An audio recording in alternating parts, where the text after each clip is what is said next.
Good morning, everybody. Whoa, this mic is loud.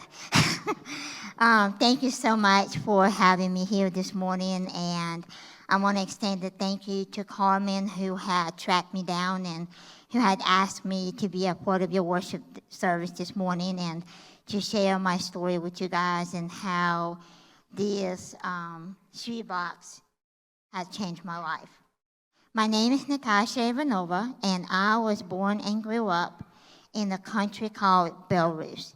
And to give you a little visual where Belarus is located, my country is located right next to the big country of Russia and right above Ukraine, as you see on the screen behind you. And that is my home country. I was born in 1989. However, in 1986, 3 years before I was born, in the country of Ukraine, to the south of my country, there was a Chernobyl disaster that occurred. That Chernobyl disaster was one of the worst nuclear reactions to date, and the impacts of that nuclear reaction still actually linger to this day. That particular nuclear reaction also impacted about 70 to 75% of my own country because of how the air traveled. It went north right into my country. 3 years later, I was born to a very loving, very close-knit family. I was the middle child of 3 children. I had an older brother and I had a younger brother. I was the middle child and the only girl in my family. I sat beside my mom. My family of 6, we lived in a 2-bedroom apartment in the city. We didn't have a whole lot to go around, but we were very close, and what sustained us the most from year to year is the love and the close-knitness that our family shared. But our other main sustainability that had sustained us from year to year was the vegetables and fruit that we grew ourselves at a garden that we had that was located about 30 to 40 minutes away from our apartment complex. That was our pride and joy. We took a lot of time and a lot of effort to grow and plant and grow those vegetables and fruit year after year. And that provided us the nutrition and the sustainability that we needed. Occasionally, when the money was present and allowed, we will go to the market to get the other basic needs that we needed. My mom and my dad, they worked 12 to 14-hour shifts at a tire factory where they made tires for 18-wheeler trucks and buses. So they were gone for a long period of time, and my paternal grandmother, who also lived with us, took care of us children day after day. And like I said, when the money was available, we would go to the market and get the basic needs. The holidays, we loved them, we celebrated them, but when it came to gifts and presents, my family didn't have a lot of money, so a lot of times for us kids, we probably would just get fruit and candy, and occasionally we would get clothes and shoes when we outgrow what we already have. Growing up in the communist country and in a country where there's not a whole lot was hard, but having a close-knit family like I have was everything to me and all of us in our home. However, when I turned 7, my family and the love that we shared was put to the test. It was that year when I was about to enter the first grade. We learned one of the most devastating news to date, and that was because of the government's harsh regulations. They told my family and my parents that any child with any kind of physical disability was not going to allow to go to a regular public school. That devastated my parents because they knew they were going to have to make a decision, and they knew they were going to have to do some sacrificial things. Because they know and they knew that without education in my life for their child, that I wasn't going to be able to make it far in life. So they knew that I was going to have to get an education somehow. Our government, they have already been controlling when we live and where we work a lot of times, and even where you go to church. By hearing the fact that they actually took hold of our schools and actually told where the children can go to school was very devastating, especially for my family and so many families around the country.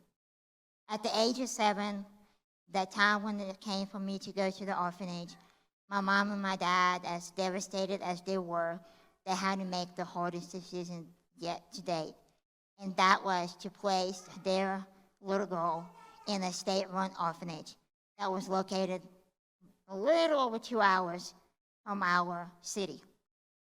They hated it to do that. They didn't want to, but they knew it was the right thing to do. So they sacrificed their time with their little girl and sent her off to the orphanage. I was broken. I know my family was broken too. I might have been 7 years old, but I was the size of a 5-year-old little girl. And here I was being taken to that orphanage and left there to get the schooling that my family knew that I needed. My first year at that orphanage was hard. I often felt alone, and I often found myself asking the question, why? Why does this have to happen to me? And why does it have to happen to so many children around me as well? It was the hardest year of my life. Being at the orphanage, as loving and as caring our caregivers and teachers were, and they were, they did everything they could to make us comfortable and feel loved. But my heart belonged at home, the only place and the only people that I knew and loved. But little did I know that during the second year at the orphanage, that my life was going to begin to change. It was during one of the most coldest days in December, and I'm saying probably about 0 degrees outside. Sometimes it felt colder if the wind was present, but a lot of times it hovered around 0 degrees or so.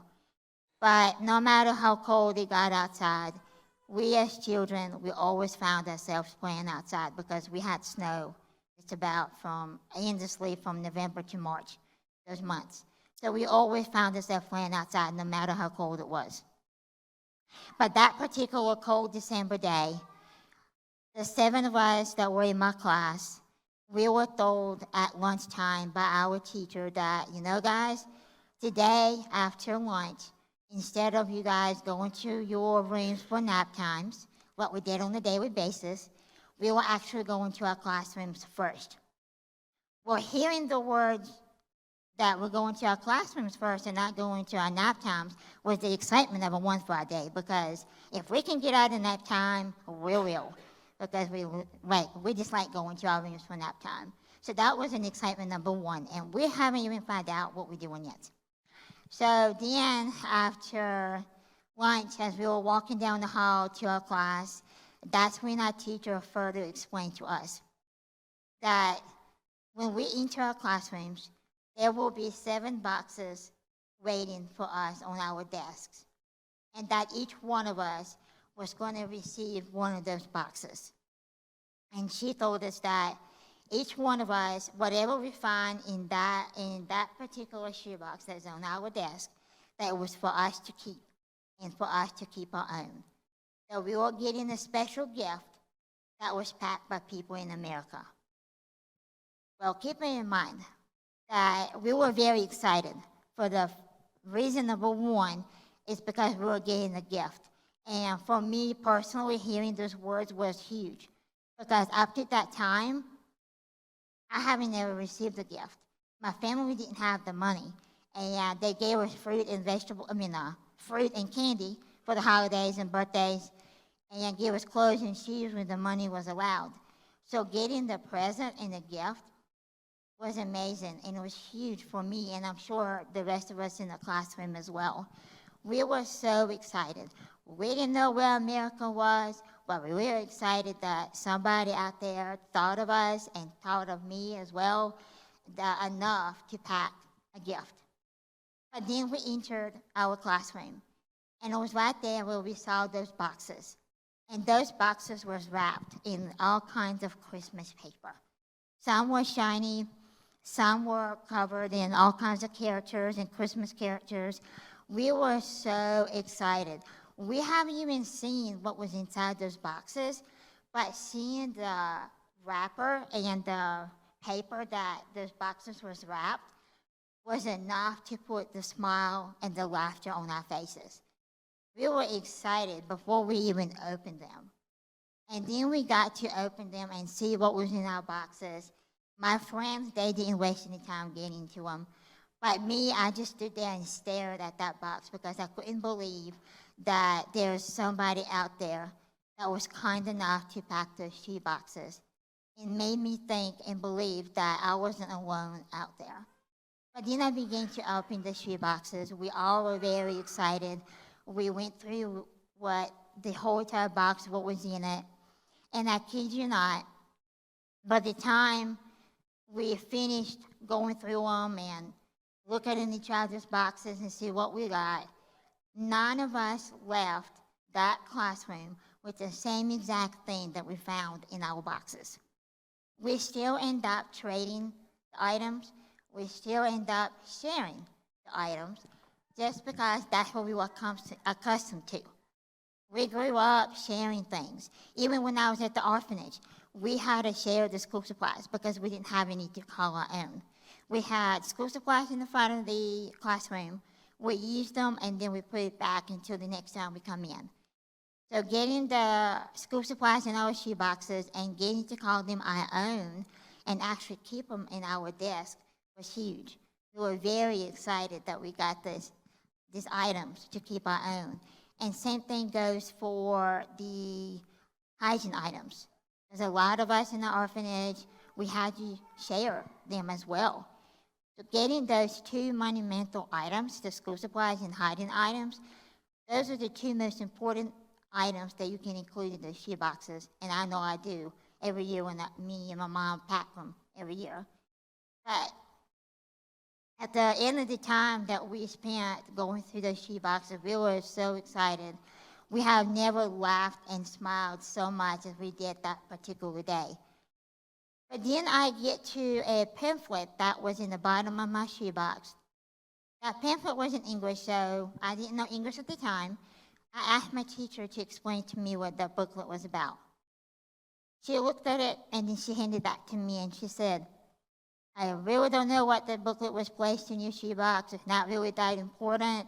You can do whatever you want with it. You can throw it away, keep it, whatever you would like.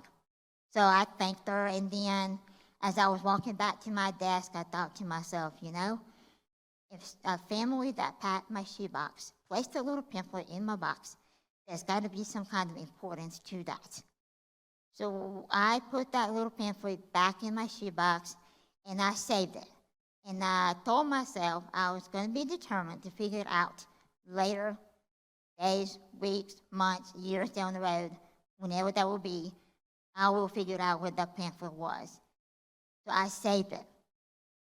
That particular cold day in December when we got our shoe boxes, and when I got that shoe box into my hands, that was during one of those wonderful times in my life when I thought that the world was not fair, that everything was crashing around me, and there comes that little shoebox. And it changed my life right then on the spot because it showed me the love and the hope that was stripped away from me when I was forced to be pulled from my family and moved to that orphanage. But then, after receiving that shoebox, the following summer, I was given the opportunity to travel to the United States for 6 weeks. And that opportunity was given to us children for 3 different reasons. One is to get out of our radiation that we were exposed to 24/7. Secondly, it was to experience a life outside of our homes. And thirdly, it was to get the medical attention that was not available or we are not able to afford to get it, which was a huge thing for me personally. But then one of the things that changed my life and one of the things that I look forward to the most as I was given another 2 times to come back to the United States after that summer, and that was I was introduced to the church about going to church and what the church was about. And then most importantly, I was introduced to who Jesus was and why it was so important to have him a part of my life. I was fortunate to be placed with an amazing Christian family that first summer that I came. And that same family welcomed me for the next 3 summers after that as well. And in fact, my American mom, who hosted me that very first summer, I'm still with to this day, and she's actually with me this morning. I call her my sidekick, because she comes along with me. But that family is the one that has been so influential in my life and bringing me to church and teaching me about Jesus.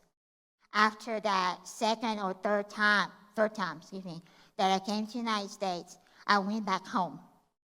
And I was determined I was going to go into my shoebox and I'm going to try to figure out what that pamphlet was that I got in my shoebox 3 years earlier was.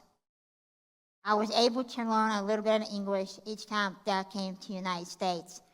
And I also received a English-Russian dictionary as a gift here, using that and the little bit of English that I knew at that time, which in fact, English language was not the easiest thing to learn, by the way. It was the hardest thing I ever done, and I'm thankful for my American mom for drilling that into me because it took me a long time to get it to where it is today. So, but going back into that little pamphlet, I took that pamphlet out and I started to study it. I pulled out the little words that I knew already, and then I looked up the other words that I didn't know in my dictionary, and I tried to put them together, and I also looked at the few pictures that were in that little booklet. There was a couple of pictures there. And after a while of studying that little booklet, I realized that little booklet that my teacher told me that it wasn't really important, that I can do whatever I want with it. She really didn't know why it was placed in my shoebox to begin with, was a salvation tract. And it was the very story of Jesus and his plan for my life. And it was right then that I understood and I knew that that was a puzzle piece of my life that was missing. It was right then that I knew that Jesus is who I need to have in my heart in order to make it through this crazy life that we live in. So after that realization, I was able to come back to the United States again the following summer.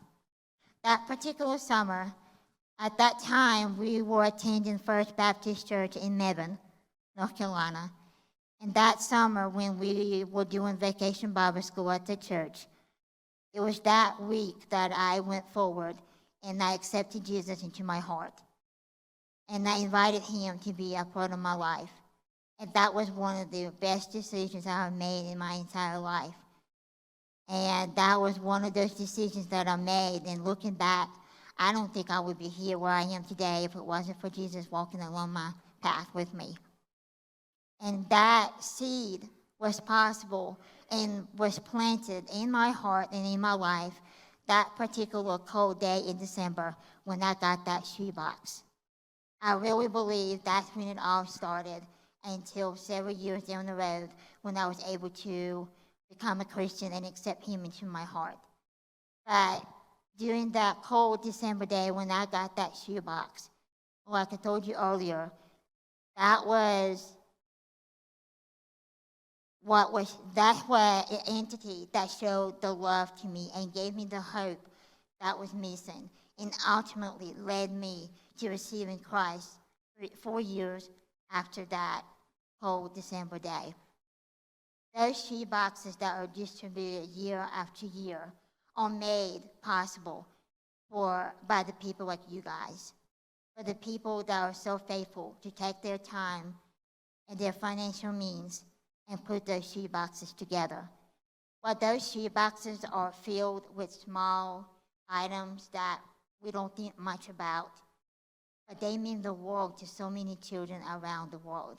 I know they did for me, and I am just one of 209 million kids that received one of those boxes up to date.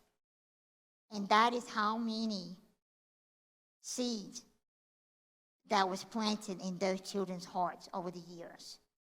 Those boxes, they not only provide the material needs that the children need, but they also is a tangible way for us to show them how much we love them. And also, it is an intangible way to plant those seeds of Jesus into their hearts. It is a way for them to hear the same gospel and learn about the same Jesus that I was able to learn through mine down the road after I received it. So I want to say thank you this morning for you guys who have been faithful in packing those shoe boxes, because those shoe boxes go a long, long ways, and they change those children's life and their families as well. And before I close, I'm going to close with one of the scripture verses that have been dear to my heart and in my life for a long time. And it comes from Philippians 4, 8, and 9. Rejoice in the Lord always. Finally, brothers, whatever is true, whatever is noble, whatever is right, whatever is pure, whatever is lovely, whatever is admirable, if anything is excellent or praiseworthy, think about such things. Whatever you have learned or received or heard from me or seen in me, put into practice, and the God of peace will be with you. So thank you so much for what you guys do, and I hope you take to heart how special this ministry is and continue to pack those boxes for years to come. Thank you.